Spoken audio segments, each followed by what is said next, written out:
सिर्फ आधा चम्मच इसको पी लो। इसको पीने से आपकी कितनी भी पुरानी सर्दी, खाँसी, जुकाम हो सिर्फ एक बार में ही ठीक हो जाएगा। इसके बाद आपको किसी और चीज़ की ज़रूरत नहीं पड़ेगी।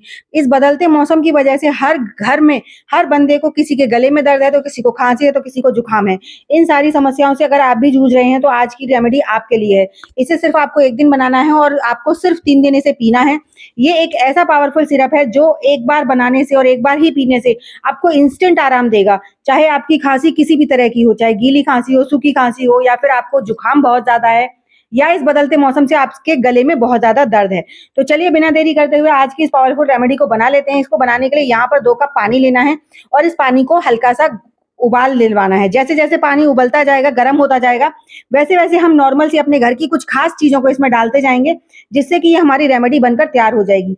पुराने टाइम में ना कोई सिरप होते थे, ना ही कोई पेन किलर होता था, लेकिन हम सबके घर में एक दादी-नानी, हर घर में एक वैद्य होती थी।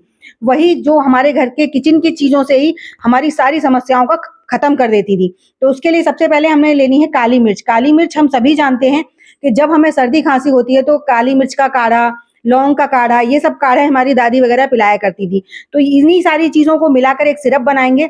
वो सिरप इतना ज़्यादा टेस्टी भी होगा, साथ ही साथ हेल्दी भी होगा और आपकी खाँसी, सर्दी, जुकाम और गले के दर्द को एक बार में ही चुटकियों में सही कर देगा। तो यहाँ पर 20 से 25 काली मिर्च ली है, साथ ही साथ एक हरी इलायची लेंगे।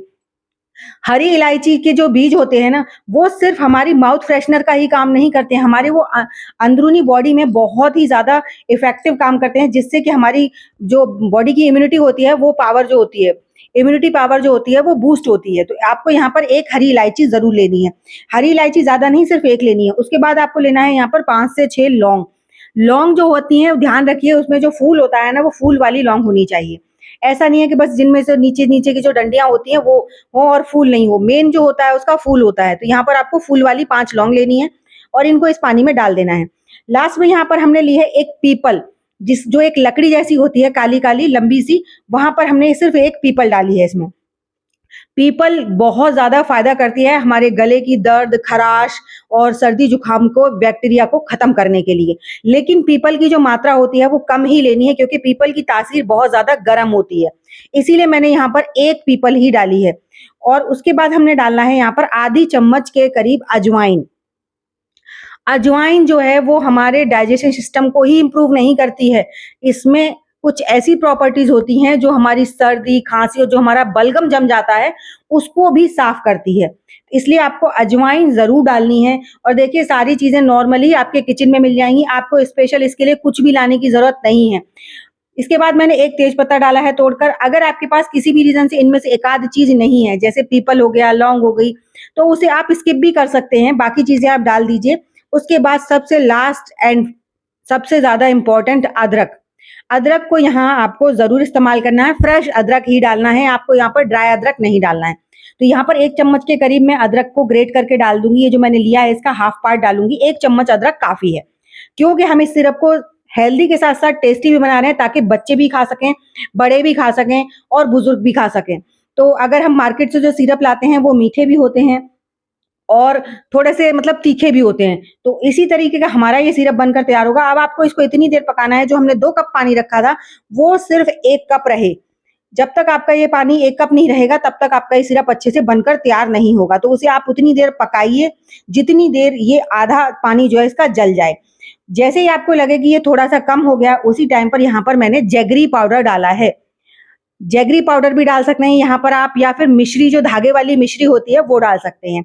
इन दोनों ही चीज़ों का टेस्ट मीठा होता है और दोनों ही चीज़ें हमारी सर्दी-जुकाम में फ़ायदा करती हैं। स्पेशली जैगरी पाउडर तो बहुत ज़्यादा फ़ायदा करता है।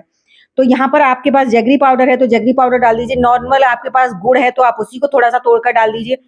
कहने का मतलब ये है कि आपको इसमें गुड़ का इस्तेमाल ज़रूर करना है या फिर धागे वाली मिश्री। अगर आप डायबिटीज़ पेशेंट हैं तो इस चीज़ को आप स्किप कर दीजिए। फिर आपका जो सिरप है वो सिर्फ़ तीखा ही तीखा बनेगा, मीठा नहीं बनेगा। लेकिन अगर आप बच्चों के लिए बना रहे हैं तो आप इसमें जैगरी पाउडर या मिश्री ज़रूर डालिए, जिससे उनको डबल फ़ायदा होगा और टेस्ट भी उनको बहुत अच्छा लगेगा, जिससे वो ईज़िली इसे पी पाएँगे। तो देखिए अब इसको पकते-पकते काफ़ी ज़्यादा टाइम हो चुका है, तो तकरीबन इसका जो अ, टेक्सचर था वो काफ़ी अच्छा हो गया और थोड़ा-सा थिक हो जाता है ये। बनने के बाद में उतना ज़्यादा पतला नहीं रहता है, क्योंकि हम इस पानी को काफ़ी देर से पका रहे हैं और इसमें हमने जो भी प्रॉपर्टीज़ डाली हैं, उन्होंने सारी अपने गुण इसमें छोड़ दिए हैं। उसके बाद आप देख सकते हैं ये हमारा 1 कप के करीब बचा है। अब इस सिरप को ठंडा करके आप किसी भी काँच की बॉटल में भरकर स्टोर कर सकते हैं और ये जो पत्तियाँ बची हैं इनको भी आप एक बार इसमें पानी आधा कप डालकर खौलाकर गरम-गरम एकदम चाय की तरह सिप-सिप पी सकते हैं। इंस्टेंट आपको आराम मिल जाएगा इससे। लेकिन ये वाला जो है, इसको आपको ठंडा करना है, फिर काँच की बॉटल में भर लीजिए या फिर काँच के ग्लास में भरकर ढक कर रख लीजिए बाहर ही। फ्रिज में रखने की ज़रूरत बिल्कुल नहीं है और फ्रिज में रखने की गलती भी मत कीजिएगा। जैसे ये गुनगुना-गुनगुना है, उसी टाइम पर आप इसे ठंडा कर लीजिए, ठंडा-ठंडा ही आपको पीना है। जब भी अगर आप बड़े हैं तो 2-2 चम्मच 3 टाइम ले लीजिए, बच्चे हैं तो 1-1 चम्मच 3 टाइम ले लीजिए और जब भी आपको लगता है तब आप 1 चम्मच इसमें से पीजिए और आपकी खाँसी तुरंत बंद होगी। ये इस बात की गारंटी है। तो इस तरह से आप भी ज़रूर ट्राई कीजिएगा और अपना फीडबैक मेरे साथ ज़रूर शेयर कीजिएगा। आई होप मेरी आज की वीडियो आपको अच्छी लगी होगी। अच्छी लगी हो तो लाइक शेयर कीजिएगा, चैनल पर पहली बार आए हैं तो सब्सक्राइब ज़रूर कीजिएगा। तो चलिए एक ऐसी नई सी अमेजिंग सी वीडियो के साथ मैं मिलूँगी आपको अपनी नेक्स्ट वीडियो में, तब तक के लिए बाय-बाय।